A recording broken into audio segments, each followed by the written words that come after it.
back to Super Pandit, Super Friends. Dan kali ini kita bakal bahas pertandingan yang baru selesai, yaitu Indonesia menghadapi Australia dengan skor yang sangat mengecewakan bagi supporter Indonesia, dengan skor akhir 5 Australia, Indonesia 1. Kita bakal bahas bersama pandit-pandit yang sangat super hari ini. Ada Afif Safi, Oki Rengga, dan juga the one and only legendary Indonesia striker Papito Eloko Gonzalez.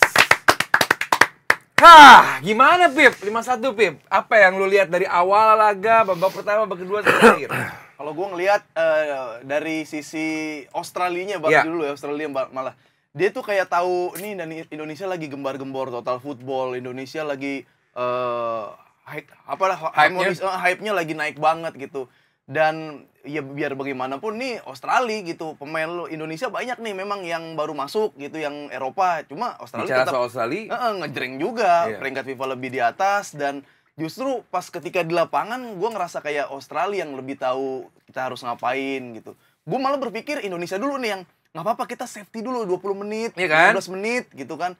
Tapi justru Australia yang sengaja dia ke belakang dulu, dia low block, Indonesia terbuka, sekali serang gol gitu. Dan ada beberapa momentum juga gue ngelihat kayak penalti nggak gol, mungkin lagi off lah gitu si Kevin Dix. Cuma setelah gol penalti abis itu langsung gol lagi, itu sih yang menurut gue agak sedikit bikin goyang. Itu ya, momen itu ya. Kita masih mikirin kenapa harus penalti sih tadi, harus ada yang jatuh sih pemain Australia. Hukum lagi dengan gol tadi. Belum apa-apa udah kebobolan lagi. Dan ya gue ngerasa kalau misalkan memang ada saatnya juga kita lakukan ball position atau total football gitu. Kita harus lihat pinter membaca permainan, itu sih. Iya, setuju gue. Dan masih kejauhan lah kita untuk bahas total football. Karena dari segi materi pemainnya juga mungkin belum siap. Terus juga terlalu lama lah untuk menanamkan total football ke Indonesia. Bukan dalam waktu yang seminggu, 2 minggu pelatih datang terus kita bisa menyuntikkan ilmu total football ke Indonesia. Ya, kesalahannya mungkin tadi ya Ki, lu boleh bilang waktu live reaction, kenapa harus nyerang dari awal, kenapa harus ngegas dari awal, padahal kenapa nggak lebih sabar aja, karena Australia tetap Australia. Ya, Australia harus kita ketahuin adalah salah satu kekuatan sepak bola di Asia juga kan. Kita harus jauh lebih lumayan. Ini aku masih bingung sampai detik ini. Ini lumayan mengagetkan buat kita sebenarnya. Di 15 menit awal kita kuasai pertandingan semua segala macam. Kita dapat momen cetak gol tapi nggak jadi. Kebobolan lagi, kita langsung kebobolan penalti, nggak lama kebobolan lagi. Terus nggak jauh dari itu kita langsung kebobolan 3-0 tuh kayak hilang semuanya.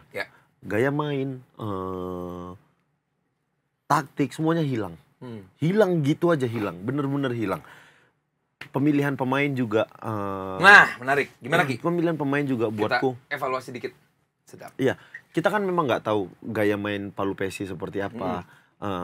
Tapi kita tahu gaya main Nathan seperti apa. Kita tahu gaya main Ivar seperti apa sebelumnya. Kita tahu main Marcelino. Kita tahu lah.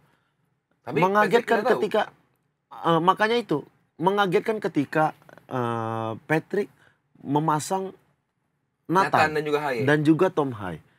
Sebuah kombinasi gelandang yang menurutku mereka bukan gelandang yang cocok untuk dijadikan satu. Iya. Mungkin mereka bisa main bareng tapi nggak bisa tuh berdua. Iya.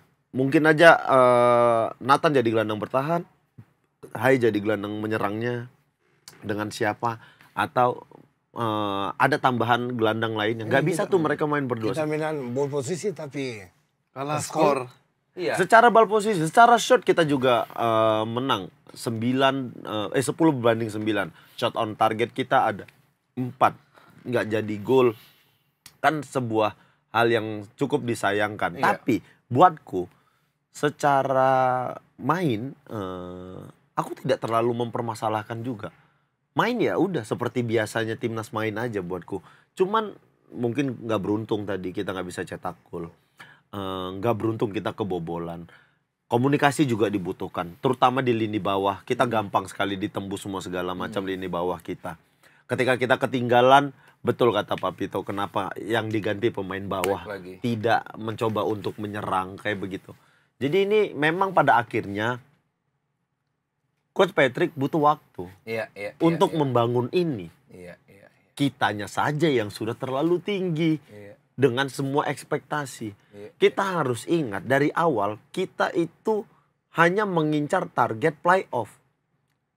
Tapi karena semua gorengan media, semua isu yang beredar, itu memberikan harapan kita untuk bisa lolos langsung. Ketika kita kalah, yang terjadi apa? Cacian, makian, hujatan, semua segala macam. Karena memang kita sudah terlalu tinggi dikasih ekspektasi semua segala macam. Jadi ya udah, kita harus sadar kita ini ya timnas yang lagi tumbuh, timnas yang lagi mau kembang. Ya udah kita tunggu aja. Toh ketika di tangan Sintayong kita tidak langsung bagus kok. Ada prosesnya. Begitu juga dengan Coach Patrick ini. Yang disayangkan adalah kenapa pergantian ini dilakukan di momen krusial seperti ini. Itu aja yang disayangkan. Sisanya pemain kita sudah oke, semua segala macam, jauh lebih baik. Emang nggak beruntung aja dan Australia jauh lebih bagus aja. Betul. Pak Vito, kalau nanti kita menghadapi Bahrain, apa perubahan yang harus dilakukan ya? Mental. Mental. Itu aja. Karena kita lihat tadi mereka timnas kita tidak buruk main bagus. Cuman mungkin setelah tadi 15 menit pertama ke bawah kita bagus. Mungkin setelah penalti, nggak masuk penalti mungkin mental. Drop, tapi cuman itu aja. Dan nanti pikir apa? Mental aja. Iya. Dan kalau kita sampai saat ini pun peluang kita masih masuk Piala Dunia masih ada ya Pak Vito ya? Peluang kita masih ada banyak. Masih sangat besar. Ya masih besar banyak. Hari ini kan Jepang bakal main dengan Bahrain juga. Untuk saat ini di babak pertama skor masih 0-0. Jelas Bahrain, kita main di Bahrain, kita kemarin harusnya menang tapi pada akhirnya kita kalah. Kita draw ya. Kita draw 2 sama. Nah, bukan berarti Bahrain tidak mengupgrade kemampuannya juga.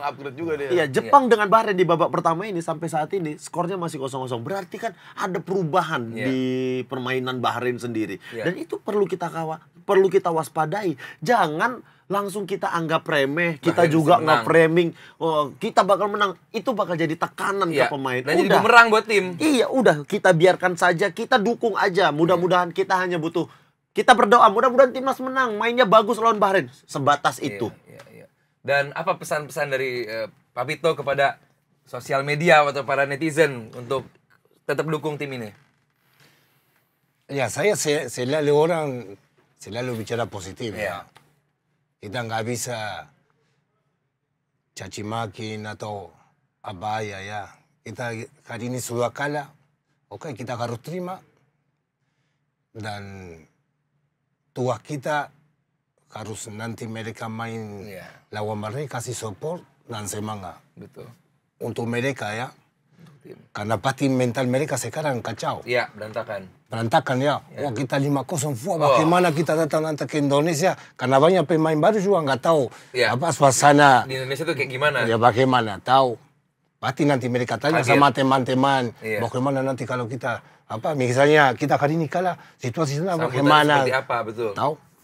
Semua nanti bisa, semua baik-baik ya. Dan sekarang ini tugas pelatih. Berubah pikiran mereka tapi positif ya. Jangan begini, kamu tadi, kamu ini. Gara-gara kamu ini jadi begini. Itu enggak, itu tidak bantu ya. Harus, walaupun misalnya kita bikin salah tapi dia, seorang pelatih harus kasih semangat dan motivasi untuk pertandingan penting. Tanggal 25.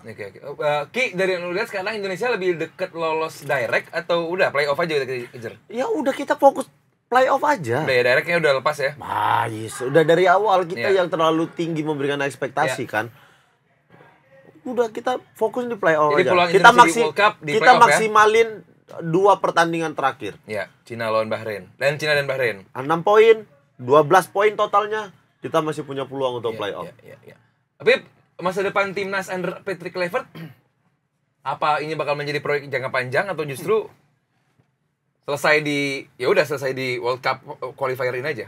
Sebenarnya kalau mau buat jangka panjang bisa banget ya. Cuma tadi yang kayak Oki bilang, kalau misalkan pergantian pelatih di tengah ini jadi kayak membuat ekspektasi lagi, ekspektasi buat ternyata kita mau lolos kayak gitu kan dari target utama gitu. Cuma kalau kita ngelihat ya tergantung SDM-nya juga. Ini kan yang dikerjakan adalah topnya. Bottomnya enggak nih. Kalau topnya udah urgensinya memang timnas butuh poin, butuh lolos, dan mereka ngerasa kalau Patrick ini cocok untuk Bisa. nyari poin, ya bisa sih kalau misalkan ada Patrick, kita juga ada tactical advisor Iya, si betul. Jordi Cruyff juga. Harusnya kalau buat jangka panjang bisa. Cuma sekali lagi kalau misalkan gue mau ngasih poin yang kalau kita ngeritik atau kalau kita ngasih masukan bahas timnas itu bukan semata-mata kita Benci. nggak suka dan benci, Anti. itu bukan anti, kita juga dukung, Sayang. kita support, bukan kita nggak nasionalis gitu. Cuma tadi poin bagus banget dari Papito, kayak kita masih banyak peluang untuk lolos gitu, baik ya playoff lah. Jadi yang dipikirin ya udah playoff atau setiap match menang itu aja, masih ada waktu gitu, jangan disikat-sikat dulu pemain mungkin salah-salahan. Oke, setuju? Ya sangat amat setuju. Udah fokusnya playoff aja. Mungkin kalau playoff kita jauh bisa lebih berkembang karena kita sudah ketemunya beberapa kali. Waktunya semua segala macam, persiapannya lebih panjang. Siap kalau gitu. Thank you Afif, thank you Oki, dan juga thank you Papito. Yes. Muchas gracias. Dan kita bakal ketemu lagi di Super Pandit dan juga Super Reaction selanjutnya di game saat menghadapi Bahrain, game yang semoga insya Allah kita menang. Thank you teman-teman Super Friends yang juga udah nemenin kita di Super Reaction dan juga di Super Pandit. Sampai jumpa. Ali Bawasir signing out. Bye. Bye. Ini Rasanya super. Ini rasanya